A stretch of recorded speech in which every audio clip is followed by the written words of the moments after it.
ओम नमो भगवते वासुदेवाय। माघ मास महात्म 18वां अध्याय।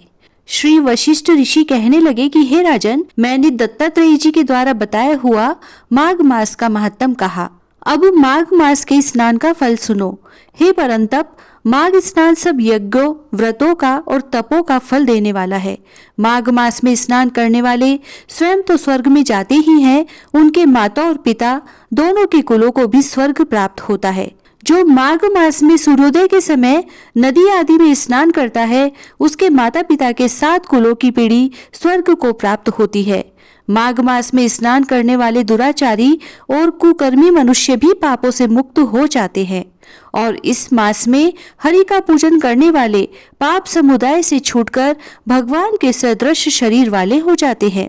यदि कोई आलस से भी माघ में स्नान करता है तो उसके सब पाप नष्ट हो जाते हैं। जैसे गंधर्व कन्याएं राजा के श्राप से भयंकर काल को भोगती हुई लोमश ऋषि के वचन से माघ में स्नान करने से पापों से छूट गई। यह वार्ता सुनकर राजा दिलीप विनय से पूछने लगा कि हे गुरुदेव, ये कन्याएं किसकी थी? उनको कब और कैसे श्राप मिला?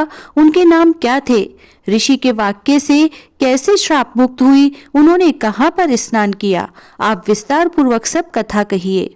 तब वशिष्ठ जी कहने लगे कि हे राजा, जैसे अग्नि से स्वयं अग्नि उत्पन्न होती है, वैसे ही यह कथा धर्म और संतान उत्पन्न करती है। हे राजन, सुख संगीत नामक गंधर्व की कन्या का नाम वेमोहिनी था।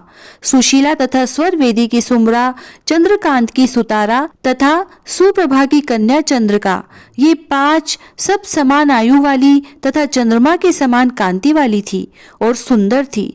जैसे रात्रि को चंद्रमा शोभायमान होता है, वैसे ही पुष्प की कलियों के समान खिली हुई यह अप्सराएं थी। ऊंचे पयोधर वाली पद्मिनी, वैशाख मास की कामिनी, यौवन दिखाती हुई नवीन पत्तों वाली लता के सदृश गोरे रंग, सोने के सदृश चमकती हुई और सोने के अलंकारों से सुशोभित सुंदर वस्त्र धारण किए हुए, अनेक प्रकार के गाने और वीणा अथवा बांसुरी तथा दूसरे बाजे बजाने में प्रवीण और ताल, स्वर तथा नृत्य कला में निपुण थी। इस प्रकार वे कन्याएं क्रीड़ा करती हुई कुबेर के स्थान में विचरती थी। एक समय कौतुकवश माघ मास में एक वन से दूसरे वन में विचरती हुई मंदिर के पुष्प तोड़कर सरोवर पर गौरी पूजा के लिए गई। स्वच्छ जल के सरोवर में स्नान करके वस्त्र धारण कर मौन हो बालू मिट्टी की गोरी बनाकर चंदन, कपूर, कुमकुम और सुंदर कमलों से उपचार सहित पूजन करके ये 5 कन्याएं ताल नृत्य करने लगी। फिर ऊंचे गांधार स्वर में सुंदर गीत गाने लगी। जब ये कन्याएं नाचने और गाने में लीन थी, तो उस समय अच्छोद नामक उत्तम तीर्थ में वेद निधि नाम के मुनि के पुत्र अग्निप ऋषि स्नान को गए। वह युवा ऋषि सुंदर मुख, कमल सदृश नयन, विशाल छाती, सुंदर भुजाओं वाला दूसरे कामदेव के समान था। शिखा सहित दंड लिए, मृग चर्म ओढ़े, यज्ञोपवीत धारण किए हुए था। उसको देखकर 5 कन्याएं मुग्ध हो गई और उसका रूप व यौवन देखकर कामदेव से पीड़ित हो देखो देखो ऐसा कहती हुई उस ब्राह्मण के चित्त में कामदेव का डर उत्पन्न करने लगी और आपस में विचार करने लगी कि यह कौन है। रति रहित होने से कामदेव नहीं, एक होने से अश्वनी कुमार नहीं, यह कोई गंधर्व या किन्नर या कामरूप धारण कर कोई सिद्ध या किसी ऋषि का श्रेष्ठ पुत्र या मनुष्य है। कोई भी हो, ब्रह्मा जी ने इसको हमारे लिए ही बनाया है। जैसे पूर्व कर्म के प्रभाव से संपत्ति प्राप्त होती है, वैसे ही गौरी जी ने हम कुमारियों के लिए श्रेष्ठ वर दिया है। और आपस में यह तुम्हारा वर है या मेरा अथवा सबका, ऐसा कहने लगी। जिस समय उस ऋषि पुत्र ने अपनी मध्याह्न की क्रिया करके ऐसे वचन सुने, तो वह सोचने लगा कि यह तो बहुत बड़ी समस्या उत्पन्न हो गई। ब्रह्मा, विष्णु, महेश आदि देवता तथा बड़े योगेश्वर भी स्त्रियों के भ्रम जाल में मोहित हो गए हैं। इनके तीक्ष्ण बाणों से किसका मन रूपी हिरण घायल नहीं हो सकता। जब तक नीति और बुद्धि रहती है, तब तक पाप से भय रहता है। जब तक की गंभीरता रहती है, यम विधि का पालन होता है, तब तक मनुष्य स्त्रियों के काम रूपी बाणों से बींधा नहीं जाता। ये मुझे उन्मुक्त और मुग्ध कर रही है। किन गुणों से धर्म की रक्षा हो सकती है?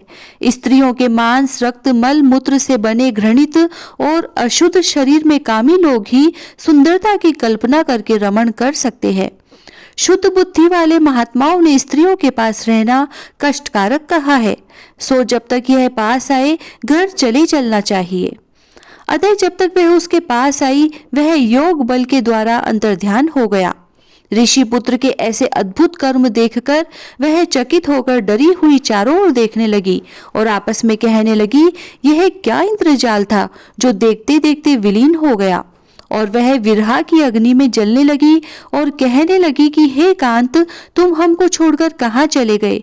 क्या तुमको ब्रह्मा ने हमको विरह रूपी अग्नि में जलाने के लिए बनाया था? क्या तुम्हारा चित्त दया रहित है जो हमारा चित्त दुखाकर चले गए? क्या तुमको हमारा विश्वास नहीं? क्या तुम कोई मायावी हो? बिना किसी अपराध के हम लोगों पर क्यों क्रोध करते हो? तुम्हारे बिना हम नहीं जिएंगी। जहाँ पर आप गए हो हमें शीघ्र ले चलो, हमारा संताप हरो और हमें दर्शन दो। सज्जन लोग किसी का नाश नहीं देखते। ओम नमो भगवते वासुदेवाय। माघ मास महात्म 18वां अध्याय समाप्त। जय श्री राधे।